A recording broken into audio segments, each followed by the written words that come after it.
அல்லாஹ். அஸ்ஸலாமு அலைக்கும் வரஹ்மத்துல்லாஹி வபரகாத்துஹு. இறைநாமங்களின் இணையற்ற பலன்கள் என்ற தொடரின் கீழ் இன்று 4ஆம் நாள். அல் மலிக் என்ற திருநாமம். அல் மலிக் என்றால் பேரரசன் என்று பொருள். இந்த திருநாமத்தின் மூலம் ஏற்படும் பலன்கள் 2 விதமான பலன்கள். ஒன்று, ஒரு பொருளை நாம் அடைய வேண்டும் என்ற ஆவல் நமக்கு இருக்கின்றது, அதற்காக நாம் துவா செய்ய வேண்டும் என்றால் அல் மலிக் என்ற இஸ்மை சுபுவிற்கு பின்னால் 99 தடவை ஓதினோம் என்றால் இன்ஷா அல்லாஹ் கண்டிப்பாக அந்த பொருள் நமக்கு கிடைக்கும்.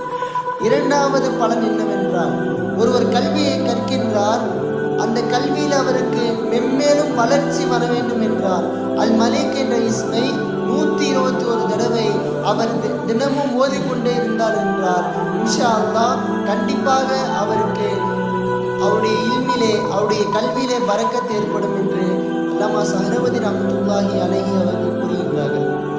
இன்ஷா அல்லாஹ் நாளை 5வது திருநாமமான அல் குத்தூஸ் என்ற இறைநாமத்தின் மூலம் ஏற்படும் பலனை நாளை பார்ப்போம். அஸ்ஸலாமு அலைக்கும் வரஹ்மத்துல்லாஹி வபரகாத்துஹு.